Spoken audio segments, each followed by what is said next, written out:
Yeah. Okay, perfect. Okay. Yay. Okay. It's the last full moon of 2023. The year is ending. Wow. How are we feeling about that? Ready to release? Yeah, yeah. And Cancer energy is all about like the mothering, right? So you're definitely going to want to like check in with your inner child, see how they're holding up, how they're doing with the energy all around us, and really do something that's going to allow you to play more, right? I know there's like this emphasis around the shadow work of, Cancerian moon or any water moon. It usually invites a lot of emotional release, which is perfect because that's what we're going to be doing today with tapping in a more uh, safer, constructive way. But if you do find yourself tapping into a deeper set of emotions, do something that's going to feel a little lighthearted for you. Play a little bit more, get into your creativity, right?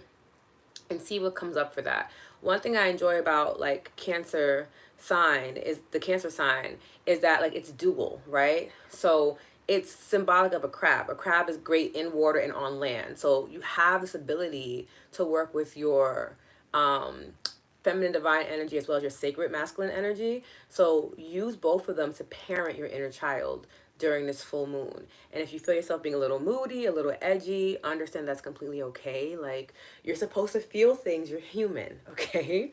So important. Okay, this year was hard. If you feel like your year was hard, that's completely understandable.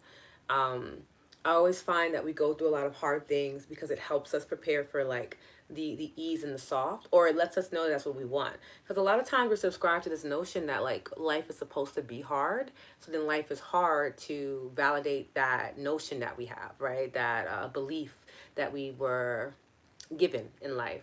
So when you allow yourself to just be aware of that, maybe you realize like, okay, this year was really hard. So like 2024, I want to invite more ease into my life. I want to see if I can simplify things. I want to see if it can feel better than this. And then in you asking that, the next question would then be, okay, do I have the capacity to feel good? Because a lot of times we have different baselines where your baseline for happiness might be way down here. So the moment that you hit that baseline, right, you immediately descend because you've hit your ceiling.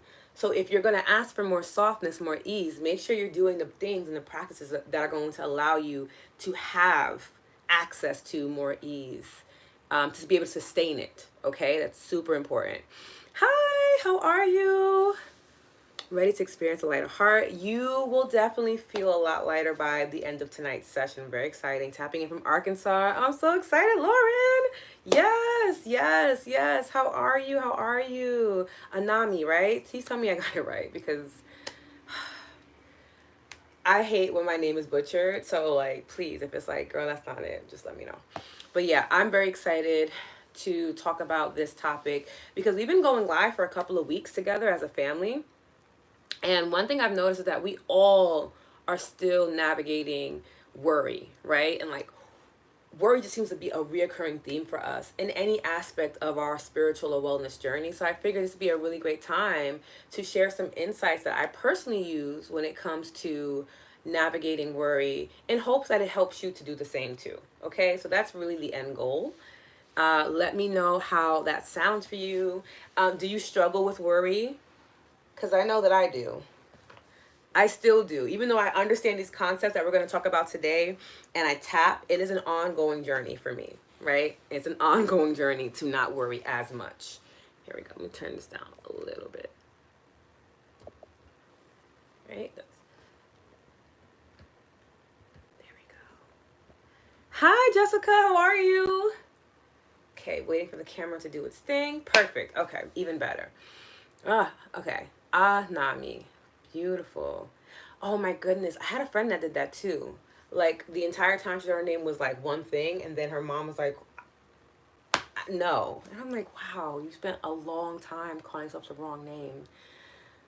It was fascinating. Hi, hi, hi. Germany. Hi, welcome from Germany. We always have some really fun people from there. I'm so excited to have it. I worry way more than I should.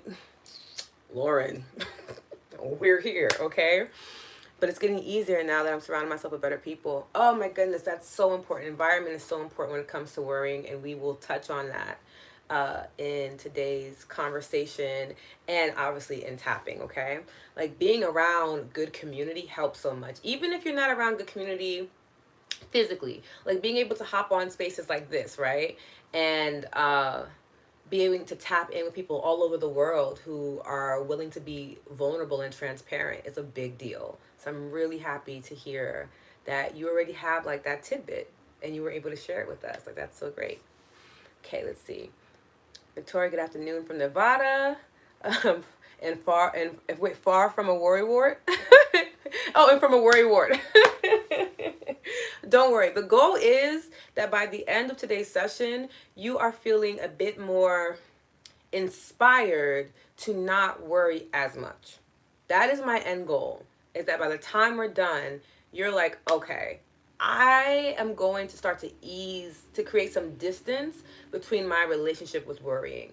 Because I think from what I've been able to witness just from students, myself, and living in my own life, people that I care about, worry almost seems like it means that I care about you, right? And we're such caring and compassionate people. We are like, if I worry more about you, then that means I really care deeply about you. And those two things are not synonymous, like at all. In fact, worrying about somebody you care about does more harm to them than good, energetically speaking, because you're kind of wishing this thing onto them that they may be completely unaware of, right? These sessions have been helping me and tapping every day. Yes, Victoria, I love to hear it. Yes. Yes, Jessica, the goal is to have relief, okay? Fear and anxiety for me. We'll do a talk on fear, because fear is one of my favorite things to chit chat about, because when you understand what fear really is, you're just like, oh, I was making you seem like this really big bad monster thing, and in fact you're like, you just care about me. A really good movie to watch if you haven't already is Inside Out. It is a great movie. It's cartoon, it's Disney Pixar, but their movies are really fantastic on simplifying very esoteric conversations, right? So like what they did with Soul, talking about like afterlife and death. They literally made it where kids can digest something so hard that many human beings have a hard time doing. But Inside Out talks about emotional intelligence beautifully. There's like literally a character called Fear, and you get to see why fear moves the way that it does, and it shows you a different side of it that you weren't aware of. It's really cute, really informative, strongly suggested if you struggle with fear, okay? Beautiful. Yes, yeah, such a good movie. And now that like part 2 is coming out and they're gonna have like anxiety and stuff like that because she's a little older, I'm like so excited. Yes, false evidence appearing real. Yes, Anna, for real. Yes, yes. One of my teachers said that and it resonates with me. It really is, because like it's not true, right? And there are different types of fear. We'll talk about that. I promise we're going to do a live on fear, because there's different types of it. They show up at different times in your life, and so good, so good. Okay, so we're going to talk about worry today, because worry has been on like all of our hearts, and I feel like it's a really good topic to end the year with, right? I can't believe this is my last live of 2023. I just realized this is our last time together until 2024. And also, let me know how you guys feel about doing a live next Monday. It is going to be New Year's Day. I don't mind hopping on and joining in and tapping in with y'all. But like, let me know if you want me to move it till like Tuesday, because I can also do that. So please let me know in the comments what you feel is best. So when I'm done with this, I can make the new event for the day. I think it's going to be really special to be able to tap in with you all the first day of the year, releasing any energy that might have stayed with us from 2023, clearing our energy fields for 2024. It just feels good. But if y'all are like, look, that's my day, I also want to respect that too, okay? Yay, yay, yay. Okay. I'm independent on the time. I'm going to try to do it again around this time. I'm really trying to be as mindful of all the different time frames, and I'm still learning and adjusting. But if you have a suggested time too, Anna, that helps me as well, okay? Okay, perfect. I feel like this time is decent for most people in the world, so that's why I do it in the afternoon. Okay, yay. Okay, perfect. So we'll do it on Monday. I'll set that up. Okay, so we're talking about worry. So what does it mean to worry? It's when you ruminate over people, places, or things because you have this false sense of control and compassion, right? Or the ability to care. But really, worry is a guide. It's helping you to realize that you lack gratitude, trust, grace, and the ability to surrender. Okay? We're going to talk about this. Okay? Like, I know it might have been like, what? I lack these things. That's why I'm worrying. I want you to hear me out. And if there's something that doesn't feel good, you're like, I need this to be um, explained to me differently, utilize the comments to let me know. If something resonates and feels good, please use the heart to let me know, like, okay, this is making sense to me, okay? Before I forget, because Insta Timer all the time, this is a donation based live. So if something resonates with you, if you find a lot of value in the work that I do, please go ahead and donate. It means the world to me. It allows me to continue to do what I do as a living. If you don't have anything to give financially, but you are just showing up and showing love, get the most that you can from this. Ask the questions. Don't be afraid. It's a very safe space. We've had very vulnerable and deep conversations over the past month or so. Everyone that finds this live has like the sweetest heart. Um, and they have this level of care and wisdom that's truly unmatched. So this is the space to explore. This is the space to feel safe.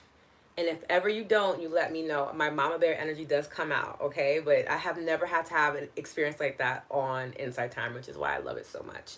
I just realized that I did not invite people from Instagram, so let me go and just send that message to them really quickly, because I didn't post at all today for them, and they usually get very upset with me because then they realize it late, and you know, it's not fun for them.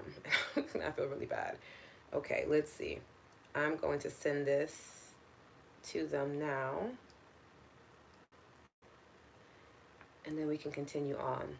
But worry is a false energy. It's not, there's literally no purpose to worry. And that's what gets me all the time, okay? Let's put this here.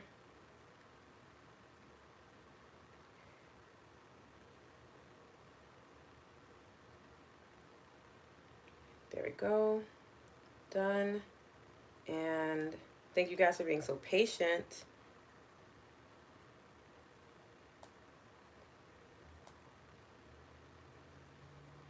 Okay. Perfect. Okay. Done. It's not real. Like, to worry does not do anything. It literally stresses you out. Not only does it stress you out in mind, body, and spirit, it also is like reflecting that energy onto other people.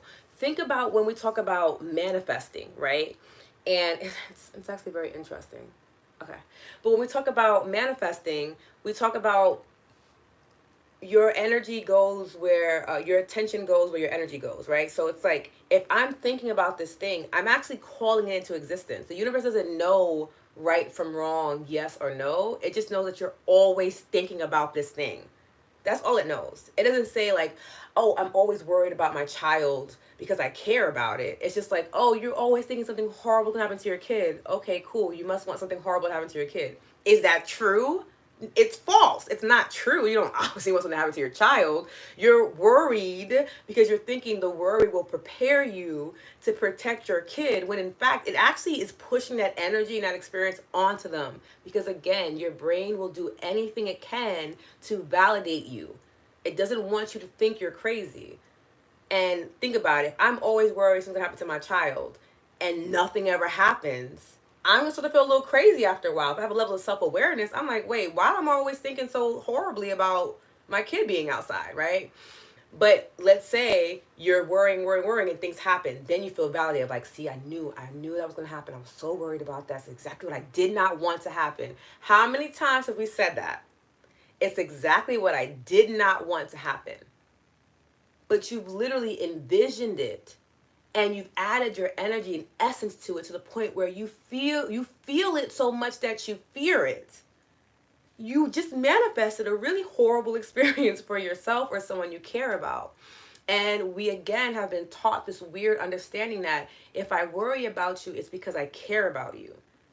And I want us to begin unraveling those two things, because they do not go hand in hand. Caring about somebody is, I genuinely want the absolute best for you. I'm also going to trust that you can show up in your own life to the best of your ability, right? And this goes for anybody. Like, a lot of my girlfriends are moms and they work through this of like, I don't want to worry about my child because I remember what it was like when my mother worried about me, and it irritated me. I know for me, being someone's daughter, it used to irritate my mom. Like, oh my, because I lived in New York City too. So she would be like, oh my God, don't get robbed on the train today. I'm like, girl, I was not even thinking about that.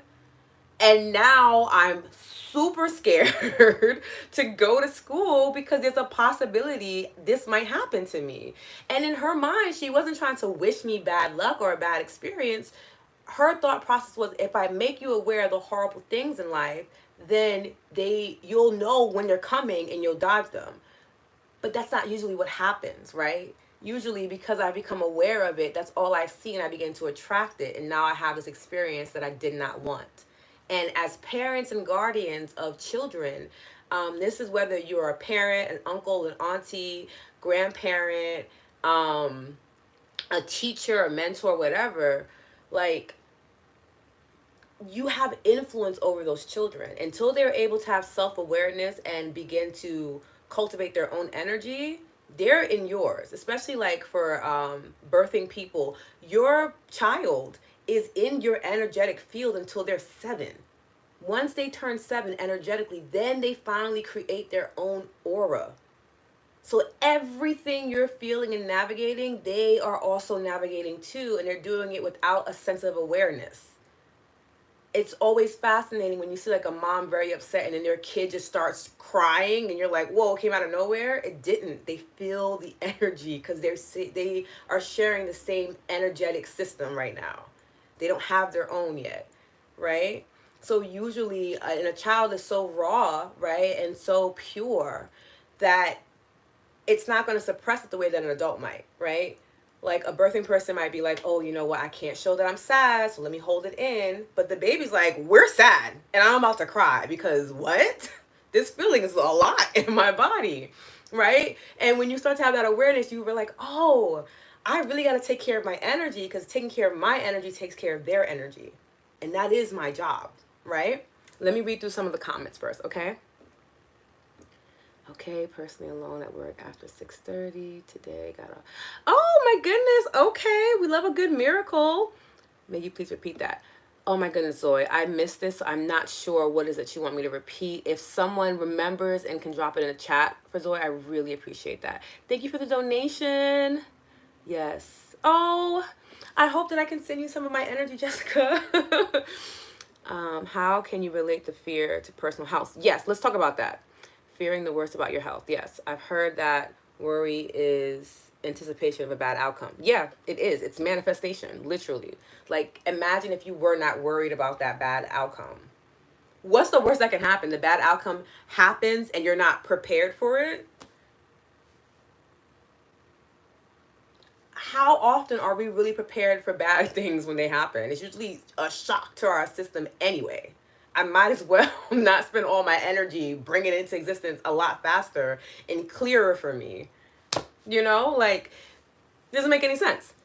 This is spot on. I was away from my child for 1 week where they get sick, and they did. It happens. Like, you literally created life. And I want us just to hold space really quickly for what that means. Energy, like, that's powerful. Someone is existing because of you, right? That means you really have an energy about you that can create any type of circumstance.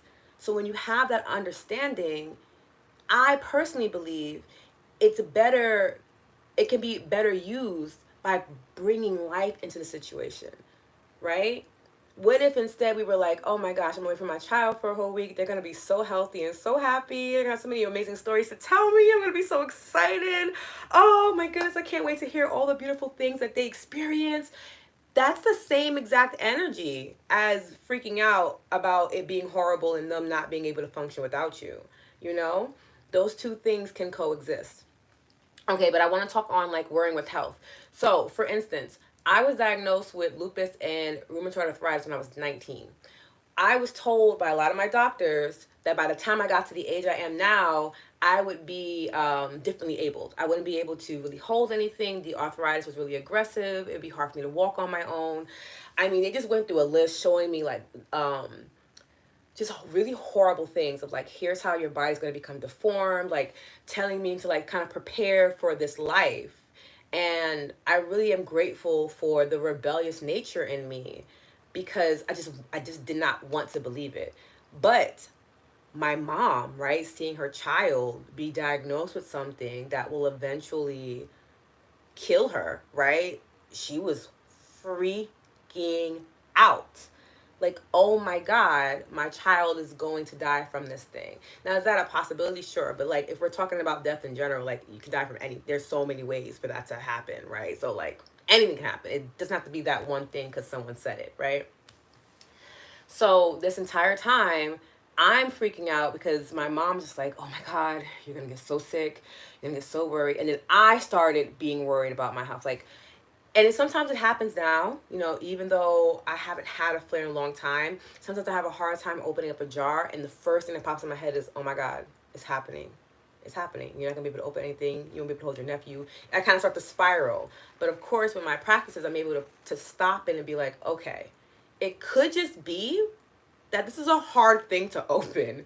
And you could just go and ask somebody to open it before we start thinking that like you're about to descend into darkness when it comes to your health, right? If I get a cold because my immune system is considered to be really weak, I don't produce enough white blood cells, someone can cough. And when I was younger, someone would cough and I'd be like, oh my God, I'm gonna get sick. I'm gonna get sick. And what would happen? Not only would I get sick, I'd be sick for weeks. I remember one time I got a cold that turned to the flu, and then it turned to aggressive pneumonia. I was in the hospital for 6 months. 6 months. But I also remember literally freaking out over my health. Every chance I got, I was like, oh my God, somebody just coughed. Oh my gosh, okay. Don't breathe, because if you breathe it in, it's going to be horrible. Oh, you feel a little hot. Okay, you probably have a fever. The fevers don't come down easy for you. Like literally, like my body was in a state of panic. And we're going to talk about this too with worry. When you're talking about physical symptoms and physical illnesses, when you worry like that, you're putting your body under duress. You're putting it into extreme stress. And bodies cannot sustain stress. We're not built for that type of prolonged stress. So now your body is not functioning correctly, and it's going to hyper focus on all these things that are wrong, and it's going to validate again your worry, right? So I would say, instead of focusing on all the things that are going to go wrong for your health, start speaking life into existence even if you don't see it. At one point, I couldn't even walk. My mom had to bathe me, and I was like 19 or 20 years old. When I should have been outside in the clubs having a good time, my mom was bathing me because I was in so much pain. I could not do it. It had to get to that point where I was like, if I'm going to go out because of this thing, it is not going to take my spirit. It's just not. So I'm going to start lying to myself because I cannot survive this mentally. I was so depressed. I was so sad. Like my hair's falling out. My teeth are falling out. I'm like, oh my God, like I'm 19, 20, 21, 22. I had a mild stroke at 21. These are things that a 19-year-old person has never even fathomed going through. And I was experiencing them every day. It was weird. I was weary. And then I started reading The Power of the Subconscious Mind. And they talk about like impression, right? Of you have to have mental fortitude and really be aware of what people are saying to you, because they're either speaking life or death over you. You are either speaking life or death. And when I heard that concept, I was like, so if I can speak things into existence, why would I speak this into existence? This sucks. I hate this so much. And I started speaking into existence of like, I'm going to wake up and I'm going to feel good. Now, for the first couple of days, did that happen? No, I felt horrible. But I kept telling myself, I feel good. I'm going to get up and I'm going to be able to take a shower by myself. I'm going to get up and I'm going to be able to get dressed by myself. I'm going to wake up and my body's not going to hurt this much.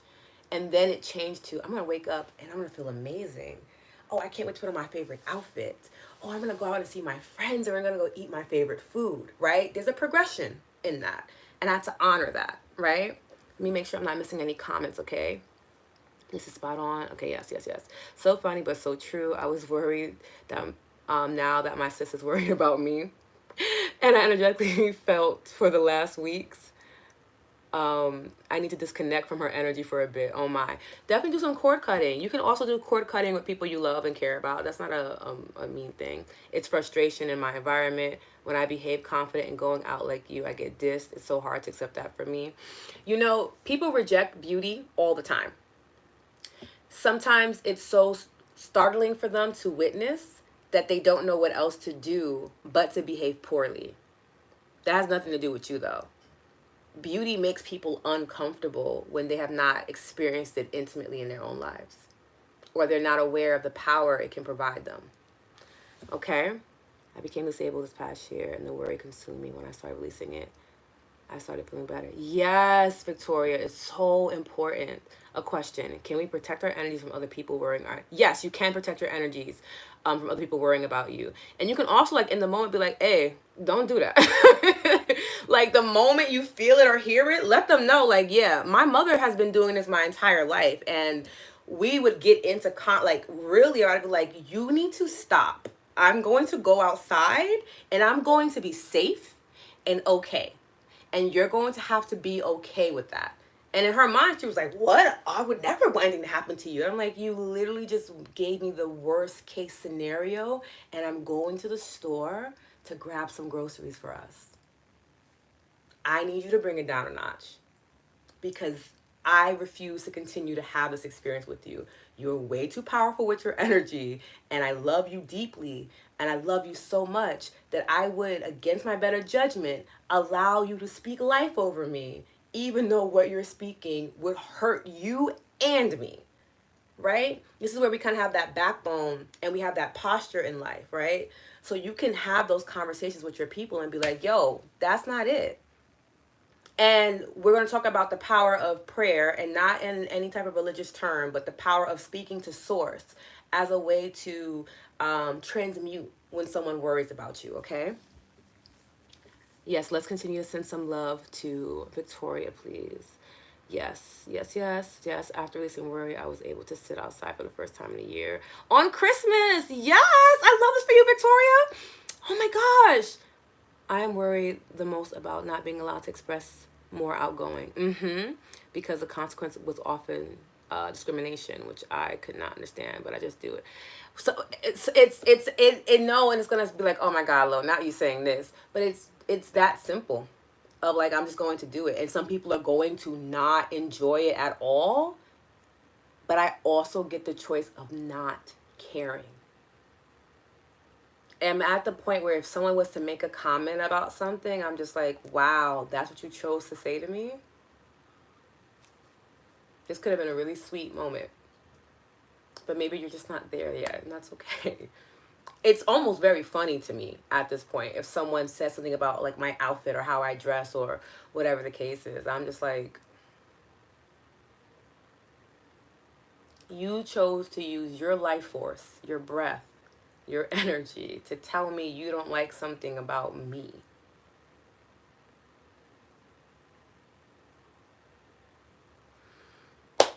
How unfortunate. What a misuse of energy, right? And I go about my business. They're usually like in shock of like, you're supposed to be crying. It's like, what? No. What? Like, no. You don't like it. Oh no. I'm so sad. Sometimes you need that, like, that Savage X energy, you know what I mean? Like that, there's a ruthlessness that we all have in our humanity that comes from our ego. We talked about this last live, but like that's what it's for. It's for those moments like that to be like, you sound dumb, and I hate that for you. I really hope, because I think you're intelligent and brilliant, but what you just said to me doesn't match up for me. Wishing you the best and going on about your business. Whether you're able to release your worry, Victoria, yes, we are too.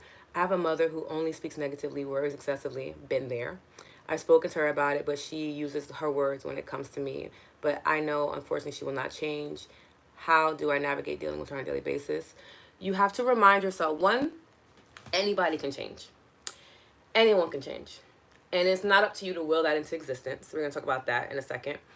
Um, I think it's important to keep a mustard seed of hope that it's possible. I didn't have a Leo mother. I don't know if you guys are into astrology or not, but like fixed signs are usually they are who they are, who they are, who they are from like birth to transition. And there were plenty of times where I'm like, she is just never going to change. She has changed. Because at the end of the day, you're in my life. And the more I fortify my boundaries and my clarity of what I will and will not accept, your choices are you get with it, or we have distance. And the truth is, it's up to you to be okay with both of those consequences, right? If your mom is able to shift, great. The consequence would be that you guys have to be closer together. But if she doesn't, we have to figure out a way to create some distance. Because our parents, they have this level of authority over us until we decide to reclaim it for ourselves because of that energetic tie that we have to them from when we were kids. So yes, when we turn 7, we get our own energy. But if we don't actually disconnect and form our own opinions and our own boundaries, there's still that cord there, right?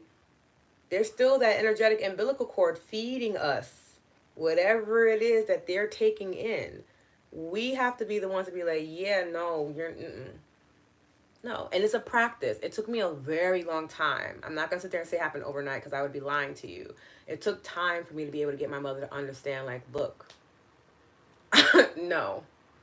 And to this day, she still does it. Like, she's a worrier. In her mind, it just shows that she cares so much about me. It's also me understanding that, too. So when I hear the things that she says, they used to irritate me and make me angry. They don't anymore. And I correct her in the moment. It's like, okay, Mom, I see that you really care about me and you want to make sure that I'm safe when I go out of the country. I appreciate that so much. Thank you so much. And I will have a great time and I will be safe. As opposed to me being like, oh my God, Mom, stop worrying about me. That's so annoying. You're going to speak things over me, right? When I was a teenager, that was my best way of setting my boundaries. But as I got older, it was more of a like, okay, Mom, it sounds like you're saying you really want me to be safe. Because most times, they're like, yeah, because, and then they go back into the worry, right? I take the yeah. I take the yeah and I'm like, okay, I'll be safe. I'll be safe.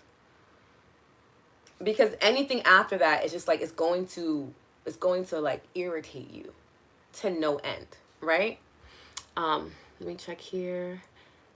Of course, Victoria. Amen. We need to soak up.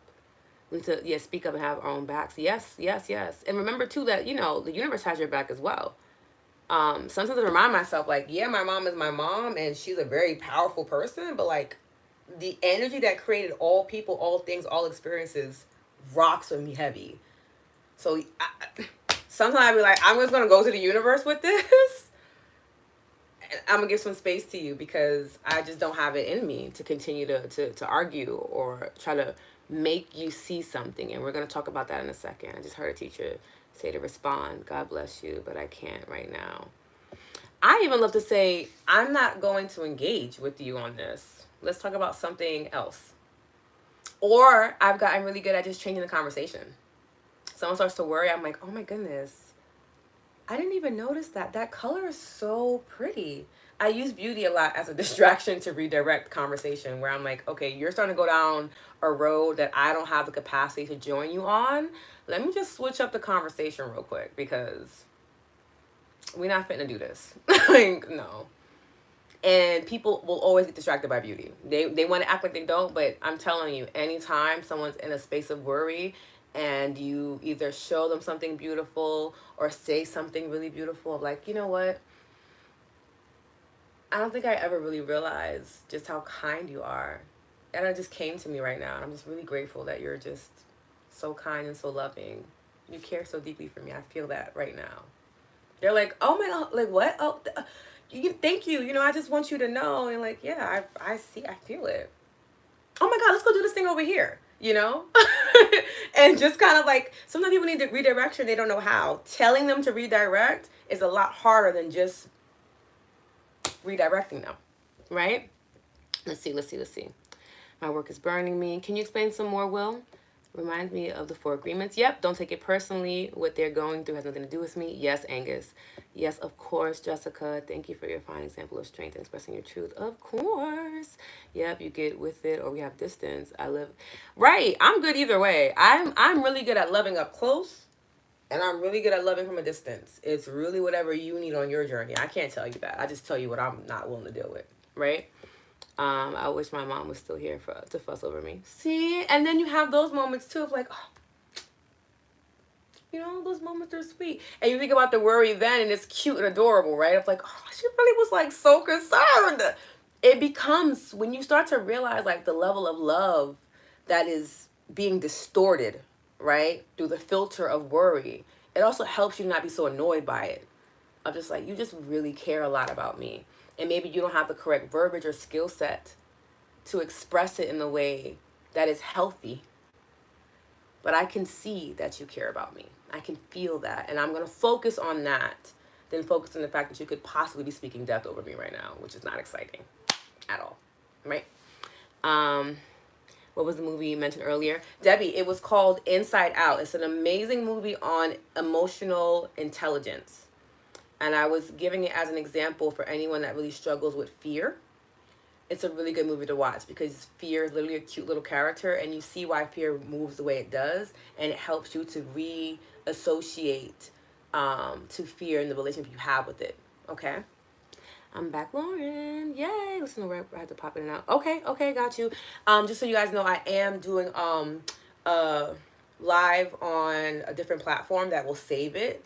So, if you're not a part of the group on Insight Timer, I encourage you to join the group so I can let you know, like, hey, the live is just up. I can't necessarily promote a different platform.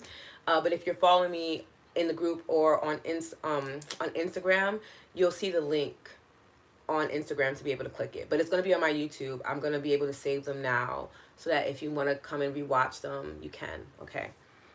At least until Insight Timer has the feature for us to do that. I'm back. Okay. So, resonates. Also was diagnosed with RA and other autoimmune issues since the age of 4. And also spent a lot of my life in such worry, both opposed by my mother's innumerable and endless worries and freakouts about every little thing with me and with my health and my life. Feel like I've always had to try to calm her both of you guys down. Help her to shift her mindset so she doesn't continue calling unnecessary things forth to me. Started going into the ocean during winter and brought her to believing with studies that it's making me immune to things, that she's been a bit less worried and I've been mostly healthy. Okay. I've also started not sharing with her about exciting things because I find every time I do, she goes, yeah, that's the way we're trying to prepare you for life. That's another thing too. It's very important to keep what you want sacred close to you, right? It's that understanding of like, be careful about who you share good news with or who you celebrate with. They should really be amplifying your celebration. If the response isn't, oh my goodness, tell me everything, I'm so excited for you. If it's not that, do not talk to that person. I don't care how much they love you. I don't care what their title is in your life. I really don't care. If it's not that level of excitement to where they sound more excited for you than you were, that is not someone you share information with at all. And I have tons of people in my life that deeply love me, but I also know the core group of people that I can go to and be like, okay, this thing just happened. And they're like, what? They'll call me like, oh my God, what? You're that girl. They pour into me. They excite me. They validate my experience and that I deserve this. They even paint a bigger picture of like, girl, this is just the beginning.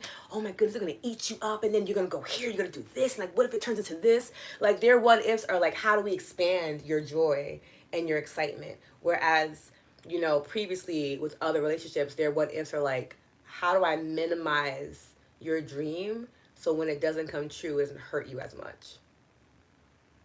Right? Both come from a place of love. One is just just way more fun to experience than the other, right? Let's see. Let's go to worst case scenario. Yes, I'm happy I'm doing well too. Okay, because having autoimmune diseases within the body is, if you read the book Lewis Hay, You Can Heal Your Body, she has a diagnosis, a spiritual diagnosis for every type of disorder or disease that we possibly have.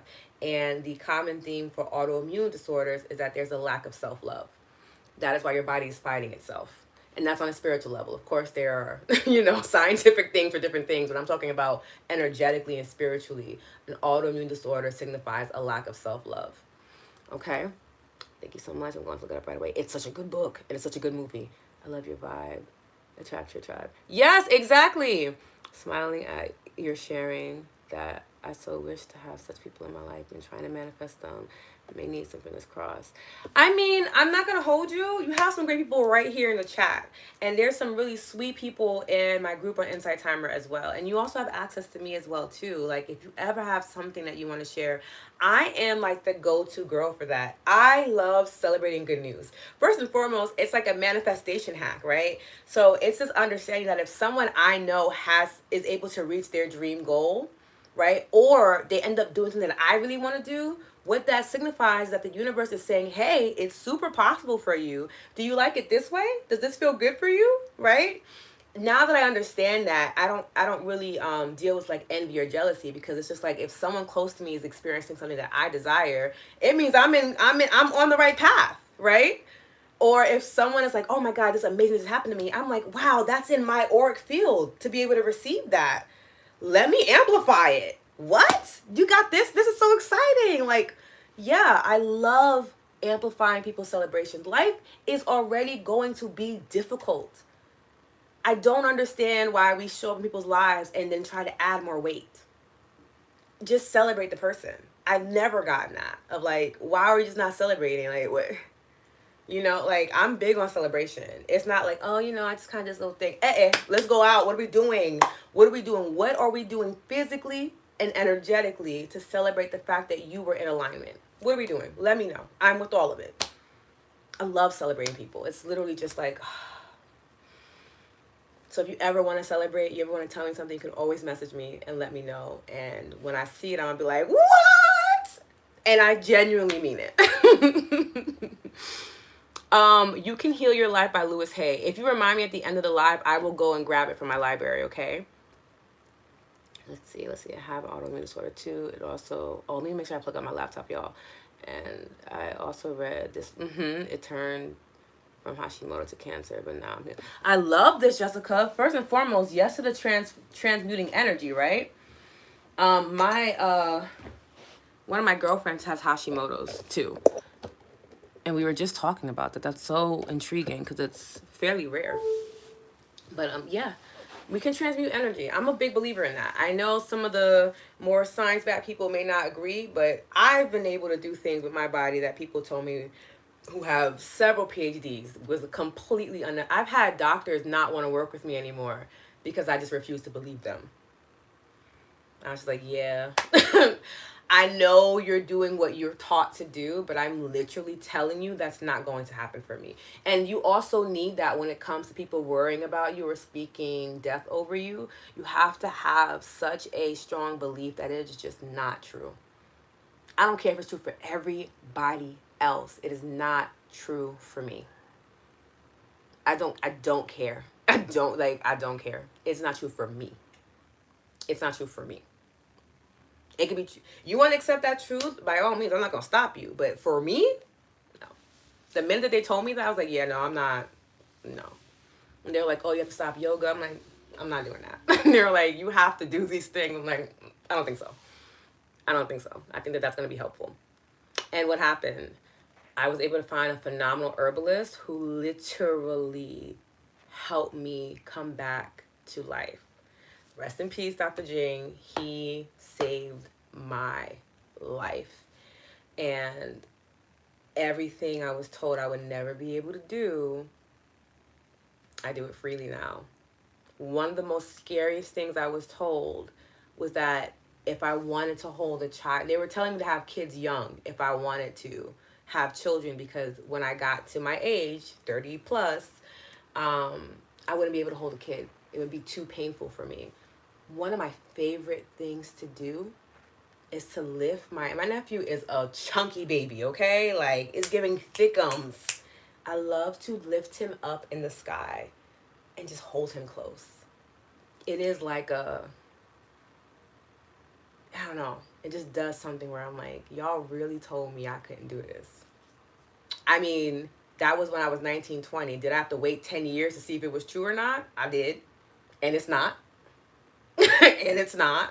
And I'm okay with it, right? Let's see. Gary! How are you, Mello? I adore you so much. Oh my God, my heart is so happy. Yeah, not true for me. I refuse, Taylor. Like, I refuse. They said stop yoga. They were like, oh, because at one point in one of my knees, my collagen, the cartilage, was depleting rapidly. Like, they were like, we've never seen this. So I'm like, if y'all never seen this, how are you going to tell me that with me healing is not possible? Like, you just said this never happens. Like, a lot of contradictions. Anyway, but it was to the point where my bone and the other bone were going to start rubbing against each other. And they were saying it was because of yoga. And they were like, look, you have to stop that because it's an overuse of it. And really and truly, when I started seeing other people, they were like, well, if you strengthen the muscle around it, it would prevent the cartilage from deteriorating because you'd be using the muscle. And I'm like, that also makes sense. Which one do I want to believe? The one where I'm going to need like a walker, which I don't really want to have that experience if I don't have to have it, or where if I just really pour into my body and feed it the things that it needs to feel nourished, it will support me.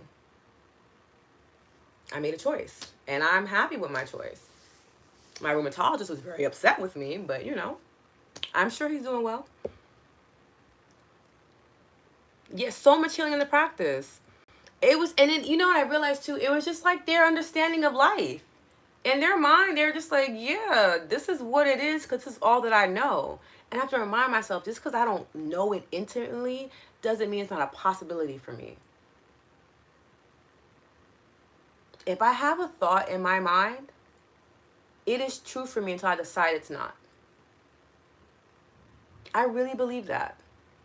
And some people are like, you're delusional and that makes no sense. And I'm like, that might really be true. I'm not going to hold you. There are a lot of times I feel very delusional, but I also feel really good in my life.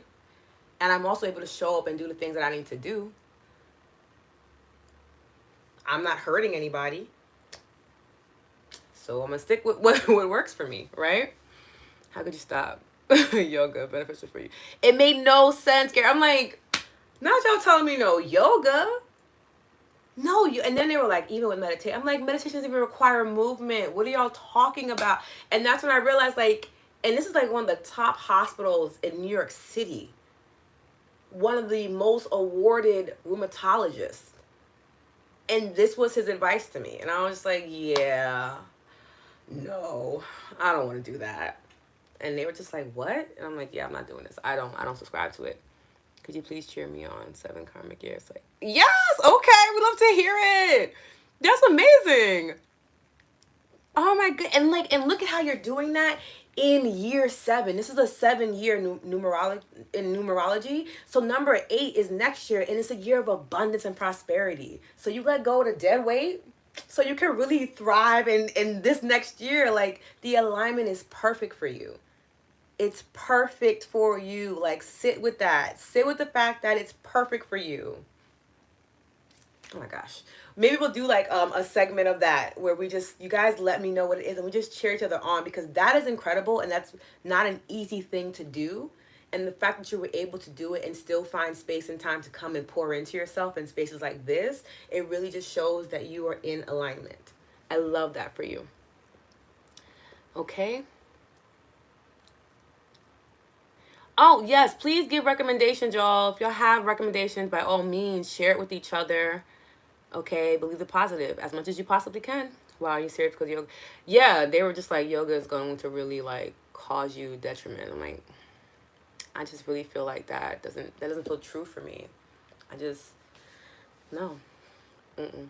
No. And people got really, especially like my loved one, they were like, dude, take the medication and shut up because we don't want anything to happen to you. And I'm like, I'm not taking this medication. I feel horrible.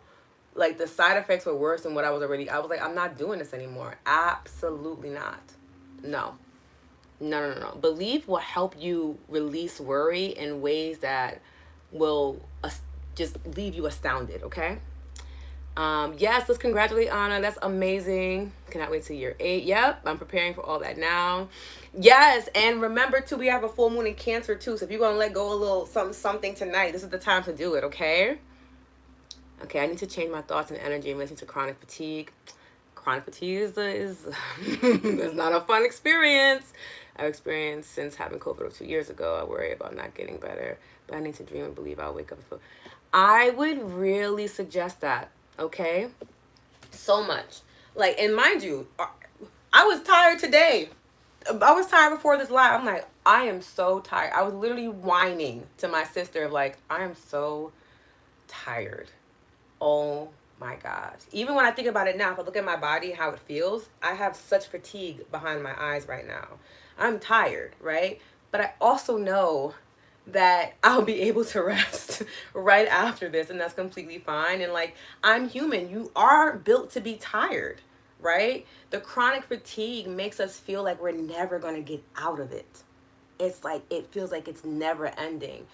But what I've come to realize is that when I think about it, I'm probably always tired, but I've also cultivated a life where there's so much energy being poured into me, so many safe spaces. I'm taking care of myself. I'm drinking the foods, eating the foods and drinking the drinks I need to drink to feel better. That if I were to really sit, I probably am still tired all the time, but it doesn't feel the way it felt when I was younger and I was first diagnosed with it. I have like a different level of grace with me feeling tired and my body being like, I need even more rest. I feel like the fatigue really came from fighting that notion of like, well, I'm supposed to be up because everybody else is up. And it's like, well, your body's not designed that way. So rest. Rest. Okay. Yeah, full moon in Cancer. It is the last full moon of the year. Yoga's supposed to be the most healthy activity for you. It is. It is. I'm just like, but it's also when people don't know anything about it, but they're like, oh, you're doing yoga, that explains it. And it's like, does it explain it? I don't think so. Dancing is the most spiritual. Yes, dancing is such a beautiful thing to do. It feels so good in the body. Yeah, yeah, I'm always feeling tired, right? But then I have to remind myself, like, then, like, rest. Or do something that's going to pour into you and provide you more energy, right? Thank you for your donation. Mm-hmm, mm-hmm. Mm-hmm. And see, for everyone's body is different, right? So like for me, I can't do HIIT. That is a lot on my body. But Pilates, yoga, a little bit of bar, like I have to find my sweet spot, right? And like everybody's unique and different. Because of literally the traumas that we carry affect how we show up in workouts too. Like there's tons of different reasons why a certain workout works better for someone else and not the other person. But like when you find your sweet spot, lean into that, and allow movement to do that. I have a girlfriend who only dances for workout and she's happy and her body is satisfied with the level of movement because you need movement to move the energy in your body. You start to feel stagnant and anxious and depressed when you haven't moved. And I want you to keep that as a tidbit when you do get into a space where you're ebbing, you feel a little heavier. Ask yourself, have you actually moved? Because we trick ourselves into thinking that we have moved mindfully because we got up from the bed to go to the bathroom and come back. Sometimes even with chronic fatigue, it's the fact that you're not moving enough that you feel tired. Sometimes when I wake up and I'm exhausted, I go to my mat and I move slow. It's giving very much turtle energy. But by the time I'm done with the flow, I feel a lot better. It usually just means that my body had all this energy pent up and it was weighing me down and making me tired. Sometimes the chronic fatigue is signaling you to move so that you don't get to a depressive state or an anxious state. It's not an invitation to go there.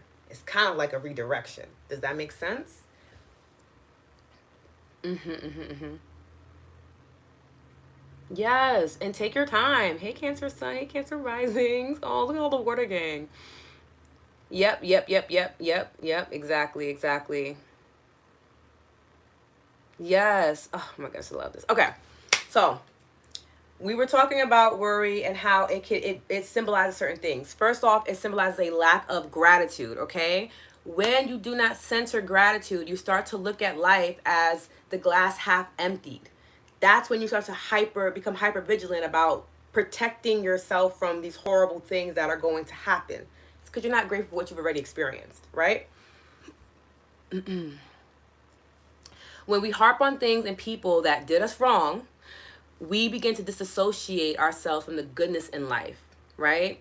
And that we begin to dissociate as a way to protect us, right? Of like, oh, let me stop thinking, let me stop putting my rose colored glasses on. Like, there's real things out in the world that can hurt me. It's like, yeah, true. But also, there's like amazing things that can like pour into you, make you really happy in life. Like, both things are true.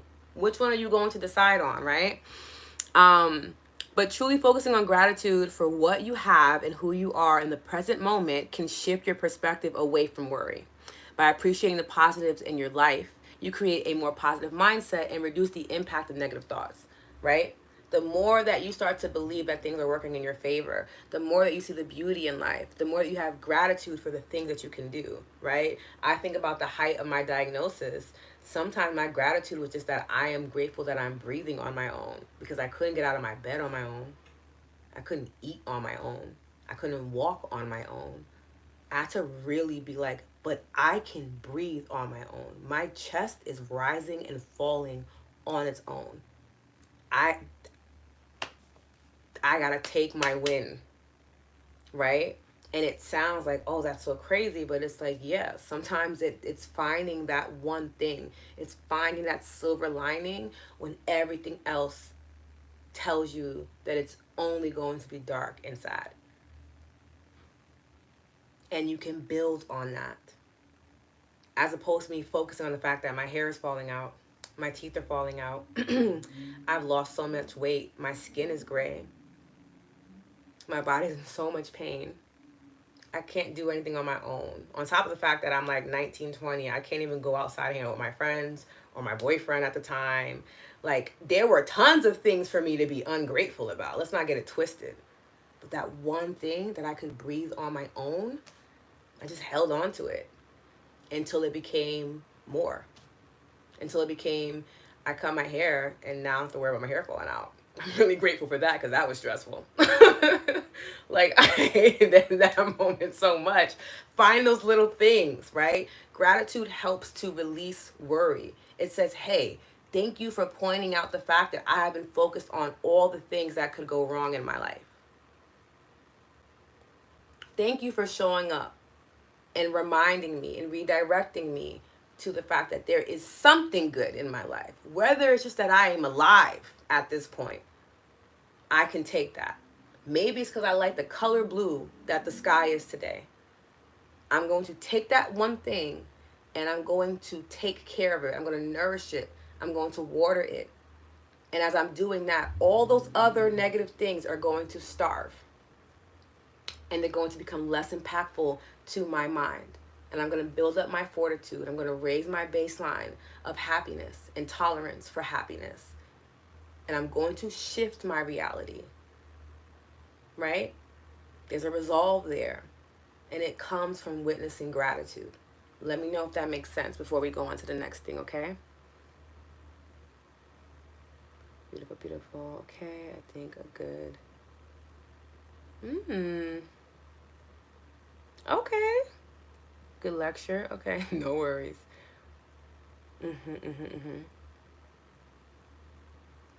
It's not fun, I'm telling you. I know sometimes when I talk, I'm very passionate and it sounds like I've never had any type of sad moment, but I can assure you that me and sadness are very close. Actually, in the movie Inside Out, sadness is my favorite character, and my ex partner at the time used to be so mad. He's like, "Oh my gosh, she's so annoying. She's always ruining things," and I'm like, No, she just has a different perspective on life. Like, she's slowing things down. She's reminding you to savor. Like, I always enjoyed Sadness. I loved her to pieces. But it speaks volumes in the fact of the people that tend to be the most satisfied in life, genuinely happy with who they are and what they've overcome, have experienced extreme levels of darkness and sadness. And I know for a fact that I have. And my sadness and darkness may not be what you've gone through. I don't compare or judge. But the reason why I can be so happy and feel so safe and be so satisfied and have the level of compassion and empathy that I have is because I've been through so many things where I felt alone, or the people that were there didn't really pour into me or made me feel horrible. It's not because it was always sunshine and roses for me growing up. Simply, I just chose to make it when I look back at my life, I rewrite my story. I don't care what it is I actually experience. I make it work for me. Okay? I make it work for me because it has to, because I need to endure. And I can't endure if I look back at my life and all I can see are the horrible moments that were trying to take me out. I don't know how I could possibly move on and live life if that is all that I'm willing to acknowledge. Me personally, okay?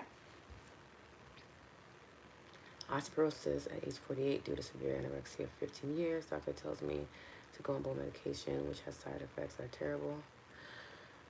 I understand this. Instead of eating healthy, exercising smartly, and enjoying life, my belief is I can rebuild my destiny on my own. Your belief can transform. Yes, yes, yes, yes. Oh, thank you so much. Yes, I have that belief too. I have that. Oh my goodness. Like, there's so many stories I can tell you about how my body has completely been a miracle, and doctors are like, "How did you do that?" I'm like, I told y'all that wasn't gonna be true for me. Y'all doubted me. I didn't doubt myself though, and I didn't doubt my body. Once I realized too, like, and this is a bit of a side note for anyone who's dealing with health concerns and issues, especially if it's something that is like an autoimmune. Once I realized that the spiritual understanding and meaning behind it was that there was a lack of self-love, I was just like, oh, okay. I don't trust that my body can do these things, right? And my body is betraying itself because I don't trust me. I gotta start trusting my body more, trusting in its ability to heal itself. Because I've been with my body. My body has literally grown organs, bones, hair, lashes, limbs. Like, it is continuously evolving and growing. And I know this to be true because it's been my life experience. But I'm about to give up all that wisdom and insight because a random person has told me that in their studies that have nothing to do with me, because they've never studied me and my body and what I'm capable of, that's true. Despite what I've actually been through with this body? What? Like, it shifted my mind in such a way. Like, it blows my mind to this day of like, at one point I felt guilty for not trusting him. I'm like, oh my God, I feel so bad. I was putting you through so much. I wasn't trusting you. I wasn't even feeding you correctly. I wasn't moving you correctly. I wasn't taking care of you. And then I was saying, hey, make sure I stay alive. Like, what? Can you imagine being in a relationship like that? I was like, girl, not you starving me. You not moving me. You're not even pouring into me. You don't say kind things to me. But you want me to still keep you alive and well. Like, what? I had to realize, like, oh, I need to love you. And the more that I love myself, for me, in my experience, my symptoms became softer and softer. And now when I have symptoms of the diagnoses I've had, it registers to me as an invitation to love myself more. Most times, it's like an indicator that I'm falling off that track of loving myself. Whether that's the way that I ate, the way that I move, the way that I think, or how I take care of my physical body. It's always an indicator for me now. And the moment that I take care of myself, all of a sudden the symptom is gone. Right? Okay. Thank you so much for sharing your experience with us, Lois. Such a beautiful reminder of power, belief, gratitude, and strength. It's so important, Taylor. At 47, I was able to get my period back. Hey, I love this for you. That in itself tells my body can do anything. Your body can do anything. Your mind can do anything. I give myself permission to use all the colors of emotion. Yes, when I paint my life. I just love you so much for sharing experience, vulnerability, and showing it. It's a new, sexy, beautiful. Thank you. I'm really surprised I couldn't guess that I would find it in the first session here. A teacher and maybe a group. Oh my goodness. Yay. Jessica, hope to see you soon. What's your group name? Live in Love with Lotus. Lots of L's. I like alliteration. Okay? Ebb and flow of life where we need balance. I'm grateful for all I went through. I'm a child at 10 with cancer, single parent again. The father gets married on me. Right. Yes, you have a testimony. You get to share a story. Yes. And you know, I've also realized too is that the people that have like these stories that are just like, wow, I don't even know how you're able to get through it. I really feel like Source puts them on earth to like remind you that anything is possible and that they were able to endure through that type of sacrifice or experience or heartache. So can you. It is possible for you too. I really appreciate when people are vulnerable and they share their experience because it's like, yeah, me too. I can get through this. Being able to see someone, whether it's through their words in a comment or running into them in person or just having some type of dialogue some way, somehow, it's like, wow. You know how alone I felt when I was first diagnosed? I didn't think anyone was going through that, especially knowing that lupus is such a rare disorder, a rare disease. And like, look at this, look, how many of us have experienced some type of autoimmune disorder and we just naturally found each other? The universe is like, yo, talk, commune, heal, right? Oh, okay. We love us some grandbabies, okay? That's like my major dream in life is to be a grandmother. Since I was a kid, it's a side note, but I've always wanted to kind of like skip over motherhood. I was like, I don't know about that. But grandkids, I'm into that. We'll see what happens, guys. Yes, I appreciate your vulnerability. Okay, I want to make sure that I'm honoring the time. I know we have an hour and 30 minutes, so let me get to the next part and then I'll go through the comments again, okay? Glamour. Okay. Made me so happy. Okay, I'm getting distracted. All right, the next thing is lack of trust, right?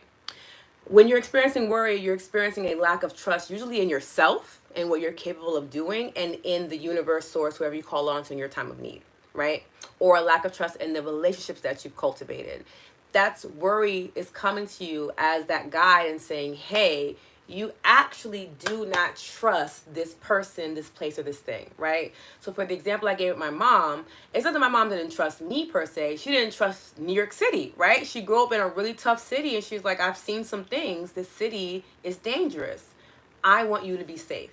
But there was a lack of trust. And the lack of trust was ultimately in me because you also raised me to have insight, fortitude, intuition, to not go into spaces and to not be in places that would harm me. There was a lack of trust there. Was it initially what she wanted? Like, I don't trust my child outside in the world? No. But ultimately, underneath that is like, you actually don't trust yourself. You may not think you taught me everything that I need to know to survive. And, you know, a lot of times with parents, when you don't show them all of who you are up front, they're like, oh my God, my child is sweet and kind, but they're airheaded and something horrible is going to happen to them.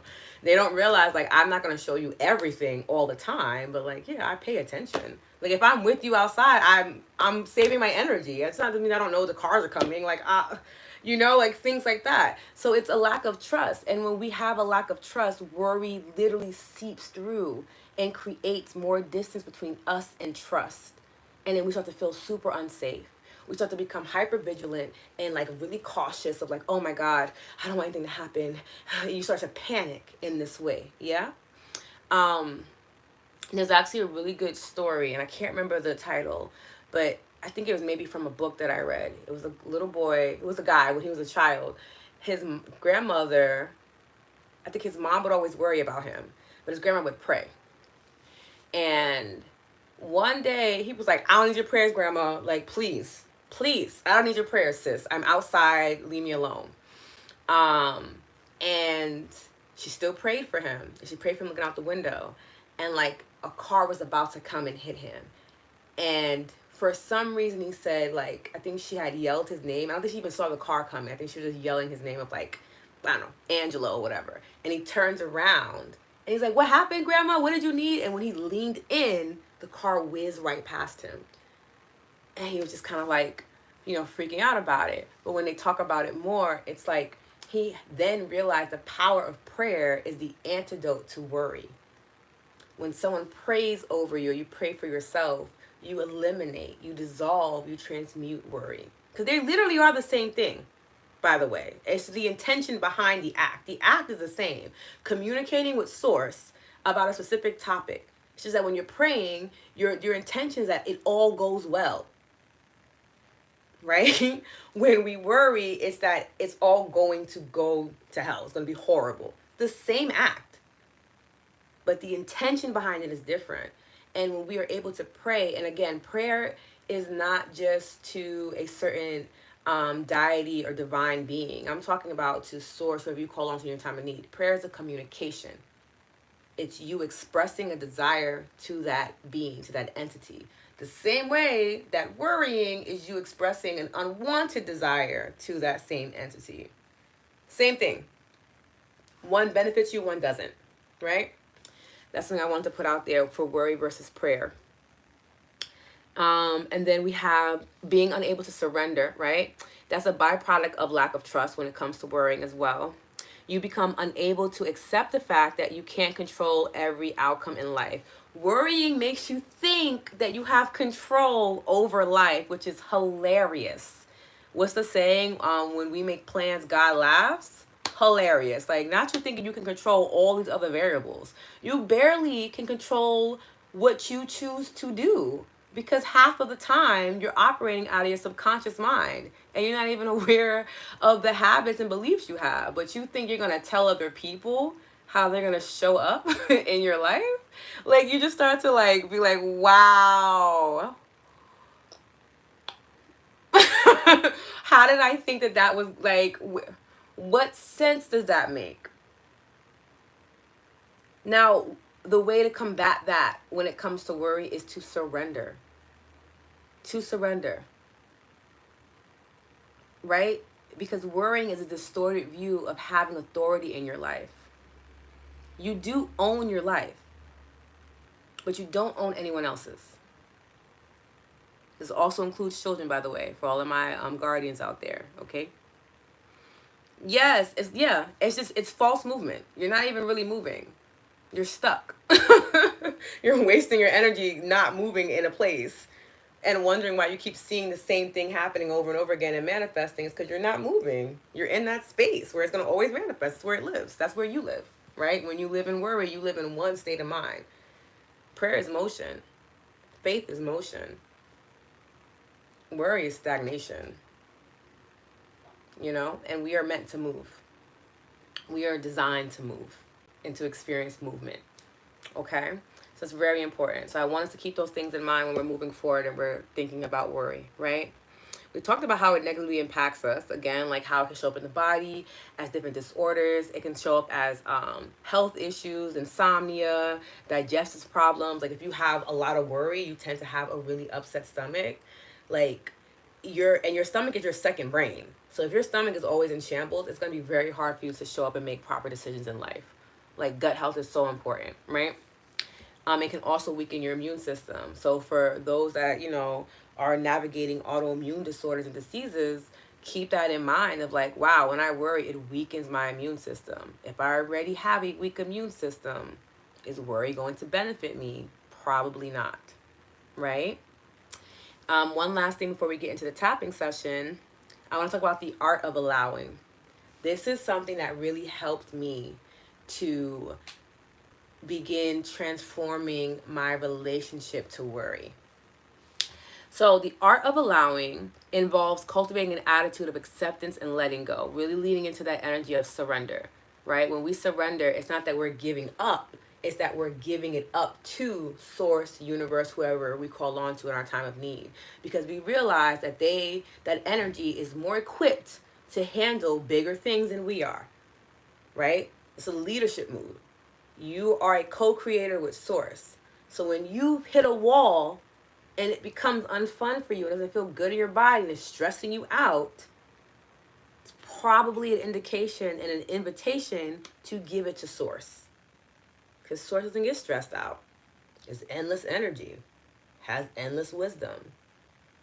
It will probably fix it in ways you can never even imagine, right? Very important. The art of allowing helps you to let life unfold without an excessive resistance, right? That contrast. And that's what worrying creates. Worrying creates crazy contrast in your life. It makes you experience things that you genuinely never want to experience, right? And it's rooted in the idea that by surrendering control and embracing the present moment, you are able to experience greater peace, joy, and overall well being. And as someone who practices the art of allowing, I can attest to that truth. The more that I just let things be instead of worrying about them, the more that I am pleasantly surprised when they all work out in my favor. Okay? Worrying is like putting up an umbrella and waiting for it to rain. Yep, and tiring your arm in the process. Just felt a beautiful expansion hearing that. Source doesn't get stressed. It has endless energy. It really does. It really does. Every time I have my conversations with God, or with my prayer circle, it is always God laughing at me. In a sweet way. Not in a mean way. Not like in a mean girl way. But in a way of like, okay. I don't know where you got that idea from. Because I know that's not what I gave you, but it didn't work out. Okay. You want to try my way? Okay, you want to try something new, something different? All right, just try something different then. I mean, you did that before. It didn't work out. And we're here now. But, by all means, let's try something unfamiliar and different for you. And then I come back and I'm just like eventually like, all right, God, source, what were you saying to do again? Like, what was that? And then I do it. I'm like, oh my God, this was amazing. This what? And God laughs. I'm like, wow, girl. Only took us a few years, lots of tears. But look at you. Look at you. You eventually did it. Took you so much longer than we needed it to take you. So much longer. But you got there. And that's what I'm going to focus on. Because I'm literally love. Endless love. That's all I'm capable of providing you is love. So it's funny to me when you do that. It's like when kids do something and it makes you laugh. You're like, now why would you go and do that? Like what would possess you to do that thing? And you're just like, and you just kind of like love them through it. Like, okay, like that was weird. Yeah, I said don't do that, and you did it. Now you're hurt. Just all right, come here. Are you okay? Okay. And in your mind, you're like, what? I just said don't do that. That's God with me personally. That's source looking at me like, okay. And you know what? I'm okay with that because I'm a kid. I'm just a girl.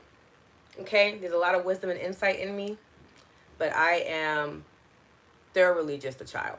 I am somebody's kid. Navigating life. Yes, that's all it can give you. When you really realize that, it's beautiful, right? Now, maybe the concept of the universe might feel a little different because it gives you what you ask for. But God, source, energy, like, it just loves you unconditionally. No matter what you do, it's usually us that beats ourselves up. There's this concept, and after we do this, we're going to get into the EFT because I want to be respectful of the time. But there's this concept where people say that we create our own hell. That there is no hell because God, again, source energy is just love. But the hell is us thinking that we are unworthy. It's our negative beliefs that we put on ourselves. It's us not giving ourselves grace. It's us not witnessing gratitude that puts us in our own personal hell. And when we are able to forgive ourselves, realign ourselves, witness gratitude, begin surrendering, we realize that we are able to dissolve that and be with endless love because we were always there. Kind of like being in a room with a mask on and then you finally take off the mask and you realize that you were where you were worried about trying to go, right? And I always love that understanding because it reminds me that my role in this is to believe in the good, to acknowledge the beauty, to acknowledge source as much as I possibly can, because it keeps me in alignment. And that alignment helps me to feel safe. It helps me to be happy. It helps me to be able to show up and give to others. And that feels really good to me. And I can sustain that, right? Yeah, we could definitely do a talk about that. Yep. Yes. I love you anyway. I love you regardless. I love you regardless of that mistake you made, of that person you dated. uh, I love you regardless. But do you love you regardless? Because I can't do anything about that. I can only just love you. You would have to then take the time to take your energy from this worry and put it towards pouring into yourself so that we can switch your situation, right? So beautiful. Okay, we're going to tap, all right? So if you've never tapped me before, do not worry. I'm going to hold your hand through the entire process. Before we get into it, it's very important to drink water. So if you don't have water with you, that's okay. But as soon as we're done, go and drink water, especially because it's a full moon, and especially because the full moon is in a water sign. It is very important that you drink water. I am encouraging you to do so. Okay, if you don't drink water and the rest of your week feels like it's in shambles, I want us to remember this conversation. Drink water. When you feel emotional and you feel like you're about to lose your mind, drink water. Whether it's this week, next week, whatever, water will always help you navigate your emotions. That is just fact at this point, okay? If you are a very sensitive being, if you find that you can feel energy a lot, you're an empath, I'm going to encourage you to try a different way of tapping. Traditionally, tapping is a light tap on the body. But if you find yourself to be a very sensitive person, you can rub, you can pulse, or if you're super sensitive, you can just hover. And you'll know what you need to do. Trust in whatever it is. If you start to feel overwhelmed, nauseous, anxious, tapping, and you're touching yourself, stop doing it immediately, okay? And take a deep breath, drink some water, and then come back to the session if it feels good. But you're going to feel something in your body. You might feel yourself wanting to burp, yell, yawn, excuse me. You might get teary-eyed. Your temperature might raise or fall. These are all just signs that the energy is working. If you notice that none of these things happen, it just means that you need to have a bit more intimacy with your energetic body.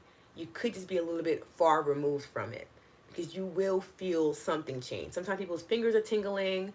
There's so many different things that can happen to the body. But the goal is, when you feel something, it means the energy is connecting. When we have energy blocks, it really means energy gaps. When we tap and use EFT, we bring our energy together and we begin to feel clearer, and we move those gaps in different ways. Your body knows how to best process that. It looks different for everybody, okay? Yeah, try hovering if you're a very sensitive person, okay? We're gonna start off with a negative round. Negative round, what we're saying is something you may have said to yourself or overheard someone say. We're not speaking it into existence. I will make sure to do a class on here about what the tapping points actually mean when you're tapping on them, and then you'll be able to understand why we have a negative point. When I first learned this, I was freaking out because I'm like, I'm not saying these horrible things about myself. I don't speak that into existence. But really, when you're tapping on these places in the body, you're telling your body, hey, if this is inside me anywhere, in any one of my cells or my energetic body, get it to the top, bring it to the surface. I no longer want this experience. We're going to transmute it. That's all that's happening, okay? Then we're going to pause for a moment, and then we're going to do our positive round. Now that we've cleared out what we don't want, we got to fill in that space. Otherwise, we end up by default pulling back in the things we don't want. We go around and we do a positive round, and we end the session. It should take no more than like 7 or 8 minutes. If you have to leave now, completely understandable. It will be at the end of the replay on my YouTube channel. But if you can stay for the 7 minutes, I say stay for the 7 minutes, okay? And then if you guys want to stay on and ask some questions, I can stay on a little longer to answer some questions. All right, let's start off on our negative round. All right, the 9 tapping points that we'll be using: the side of hand, it could be any side, doesn't matter, side of hand. Then we have top of head, where your crown chakra would be. Then we have the start of the brow. I love to say it's on either side of your third eye. Either one, doesn't matter. Then you would trace your eyebrow to the end. You'll feel your ocular bone. It's not your temple, it's the bone that you'll tap on. Then we trace that bone to underneath the eye. We're tapping there. Then we're in the space beneath the nose, tapping here. We're in the crease of the chin, tapping there. Then we're in the dip of the collarbone. You'll feel like a little fleshy area right underneath your collarbone. You're there. And then we have underneath the arm, where if you wear a bra, where your bra strap is, or literally at the end of your armpit. And you would be tapping here. You don't have to remember this. You're going to just watch me do it, okay? I just want to go over it so you know where to go next. If you find that there's a topping point that feels really good to your body and you just want to stay there, stay there. I like to call that your sweet spot. Your body knows what it's doing. It's very intuitive. It may need you to tap there longer for whatever it is it needs to do to help you feel recalibrated, okay? What we're going to do to begin, this session has been healing so. Oh my God, I love this so much. Thank you so much for that. You don't have to cross your legs. You can be standing, you can be sitting, you can be laying down. It really doesn't matter. It's completely up to you. Whatever you want to do. I just want you to be comfortable. My end goal is that you feel good. However that looks for you is it doesn't matter to me. I just want to know that you feel good and comfortable. Some people tap with their eyes closed. Some people lean back a little bit for support. It's completely up to you. Okay? It doesn't matter how you're sitting. It'll allow you to receive what you need to receive from it regardless.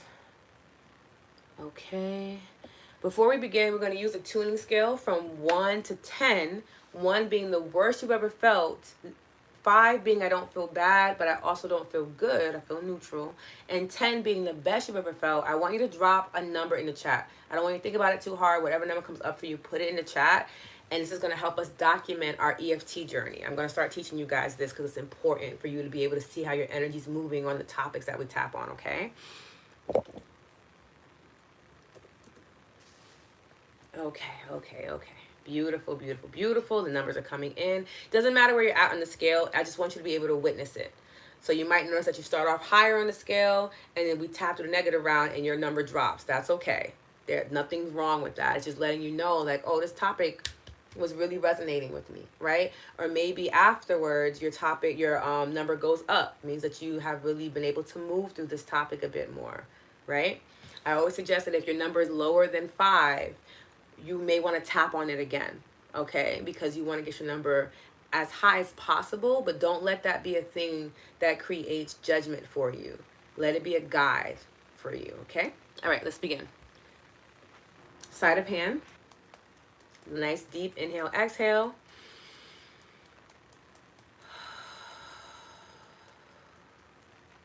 Repeat after me. Even though I find myself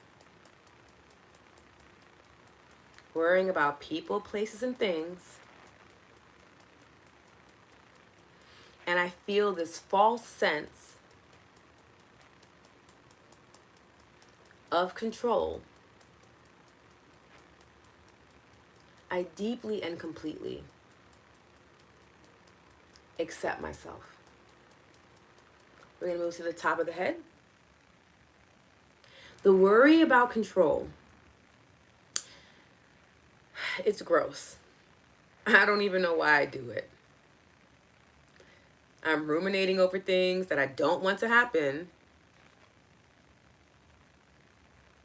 And I feel responsible. Like it's up to me and only me. And that's scary. We're going to go to the start of the brow, tap here. And I acknowledge that worry is guiding me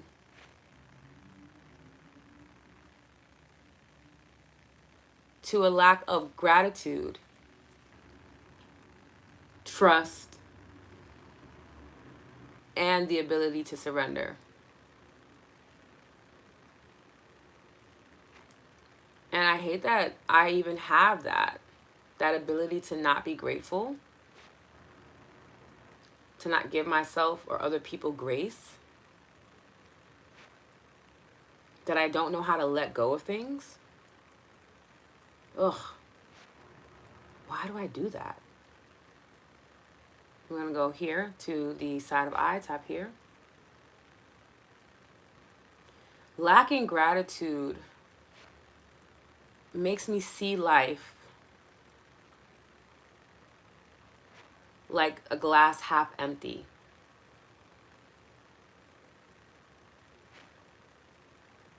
Like I'm never getting enough. Like I can never be satisfied. Underneath the eye, tap here. And then me not trusting myself or the universe, source, whoever you call on to. It's affecting me, and not in a great way. Why do I choose to not trust myself or source? Why am I willing to navigate life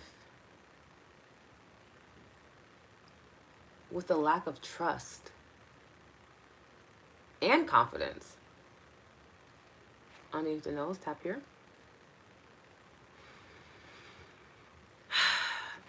And I'm unable to surrender. I think that I control it all. Every outcome, every person, every place that I'm in. And it's left me with this distorted view where I get angry, frustrated, annoyed, upset when things do not go my way. I also leave no room for universe, source, my spiritual connection to surprise me, to wow me. Chin, tap here. Worry is impacting me spiritually. It's disrupting my inner peace, stunting my growth.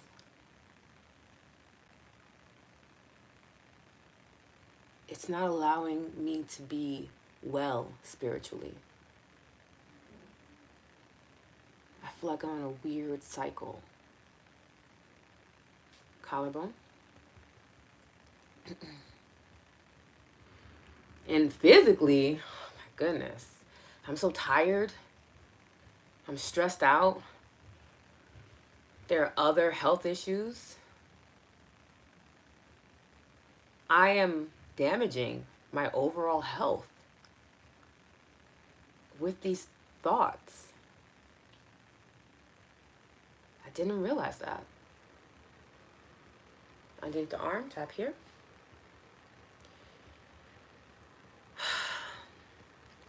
I don't even know if I can allow things to happen. Like, what does that mean? How would that look? How can I accept things I don't enjoy?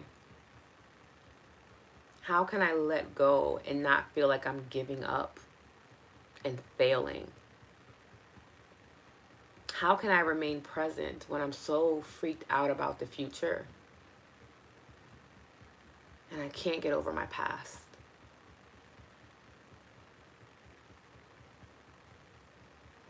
All I can feel is this pain,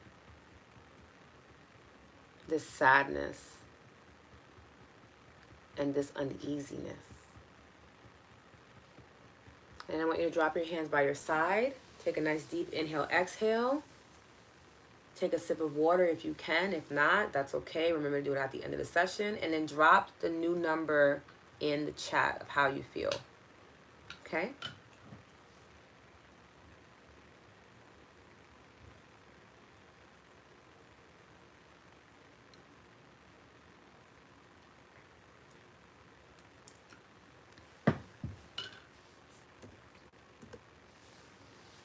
Beautiful, beautiful.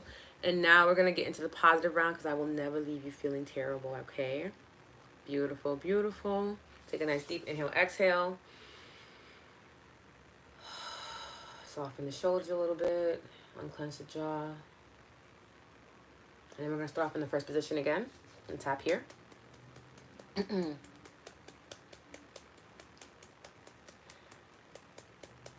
I acknowledge that I have authority over the thoughts I think and the way I show up in life. We're going to go to the top of the head, tap here. It doesn't matter, either hand, either side. You can do like this, one hand, doesn't matter. Okay, top of head. I choose to release the need for control. I am open to embracing gratitude in my life. I'm going to go here, start a brow, tap here. Gratitude clarifies my life.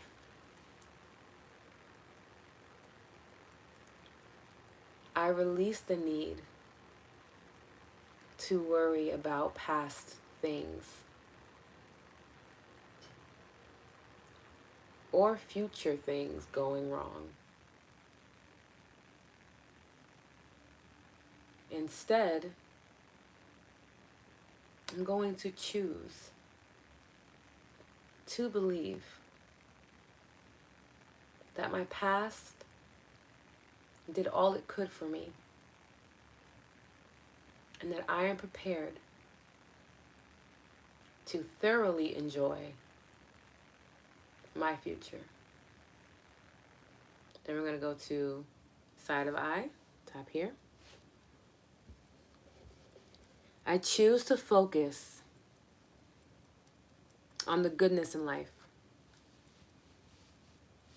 I am so grateful for the positives in my present moment. Thank you, Carrie. Underneath the eye, tap here.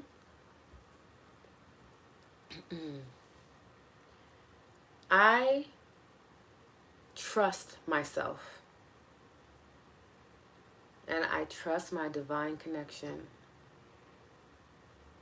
with my life, with my purpose and my passion, with my loved ones.